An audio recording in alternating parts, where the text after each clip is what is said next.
Subscribe చేసుకోండి. మరిన్ని latest videos కోసం గంట సింబల్ నొక్కండి.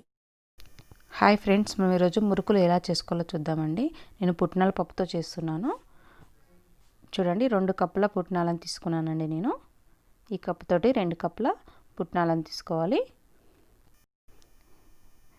ఇదే కప్పుతో బియ్యం పిండి తీసుకోవాలండి. 2 కప్పుల బియ్యం పిండి. చూడండి, ఇదే కప్పుతో 2 కప్పుల బియ్యం పిండి తీసుకున్నానండి. ఇప్పుడు మనం పుట్నాలని మిక్సీ పట్టుకుందామండి. మిక్సీ జార్లో పుట్నాలన్నిటిని వేసుకొని మెత్తగా మిక్సీ పట్టుకోవాలి. చూడండి, ఇలా పొడిలాగా పట్టుకోవాలి, మెత్తగా పట్టుకోవాలండి. ఇప్పుడు దీన్ని మనం బియ్యం పిండిలో యాడ్ చేద్దాం. ఇందులో వేసి మొత్తం కలిసేలాగా కలుపుకోవాలండి. 2 మంచిగా మిక్స్ అయ్యేలాగా కలుపుకోవాలి. ఇలా వేసేసుకొని రెండింటిని బాగా మిక్స్ అయ్యేలాగా కలుపుకోవాలి. చూడండి, ఇలా కలుపుకోవాలి. ఇప్పుడు మనం ఇందులో చిటికెడు ఓమా అండి, వాము అంటారు కదా, అది ఒక చిటికెడు వేసాను. తర్వాత వచ్చేసి నువ్వులండి, ఒక 2 టేబుల్ స్పూన్లు వేసాను. 2 టేబుల్ స్పూన్లు అండి. టేస్ట్ తగ్గట్టు సాల్ట్ కూడా యాడ్ చేసుకోవాలి. చెక్ చేసుకొని వేసుకోవాలండి.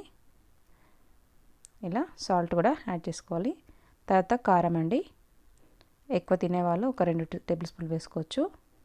1 స్పూన్ వేస్తున్నానండి నేను. ధనియాల పొడి ఒక 1/2 స్పూన్ అండి. పసుపు కూడా వేసుకుందామండి, మంచి కలర్ వస్తుంది. చిటికెడు కంటే కొంచెం ఎక్కువ పసుపు వేసి ఇవన్నీ మొత్తం కలిసేలాగా కలుపుకోవాలి.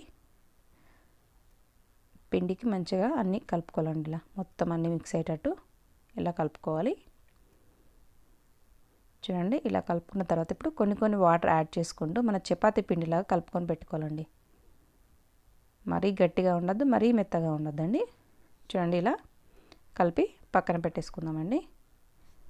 నెక్స్ట్ డీప్ ఫ్రైకి సరిపడా ఆయిల్ పెట్టేసుకుందాం మనం. చూడండి, డీప్ ఫ్రైకి సరిపడా ఆయిల్ పెట్టేసుకుని ఇది వేడెక్కేలోపు మనం పిండిని జంతికలది ఉంటుంది కదండి స్టాండ్, చూడండి ఈ మురుకులది ఉంటుంది కదా పావు, ఇందులో మనం 3 డాట్స్ ఉండేది తీసుకోవాలండి, 3 హోల్స్ ఉండేది. దానికి కొంచెం ఆయిల్ అప్లై చేసేసి అందులో పిండి కొద్దిగా పెట్టుకుంటూ తీసుకోవాలండి. మనం ఫస్ట్ కొద్దిగా ఆయిల్ రాయాలండి జంతికల పావుకి. తర్వాత ఇలా కొద్దిగా పిండి పెట్టుకొని దీన్ని క్లోజ్ చేసేసుకోవాలండి. ఇప్పుడు మనం జంతికలు ఒకటి చిన్న ప్లేట్ కానీ ఇలా వెడల్పు ఉండే స్పూన్స్ కానీ తీసుకొని వాటిపైన మంచిగా మనకు ఏ సైజులో కావాలంటే ఆ సైజులో ఒత్తుకోవాలండి. చూడండి, ఇలా ఆయిల్ వేడెక్కిన తర్వాత వేసుకోవాలండి. ఒక చిన్న ప్లేట్ పైన కూడా మనం కొద్దిగా ఆయిల్ అప్లై చేసేసి రాసి వేస్తే చక్కగా వస్తాయండి. చాలా బాగా వస్తాయండి మనకి, ఇవి చాలా క్రిస్పీగా ఉంటాయి. ఇలా ఒక్కొక్కటిగా వేసుకోవాలండి.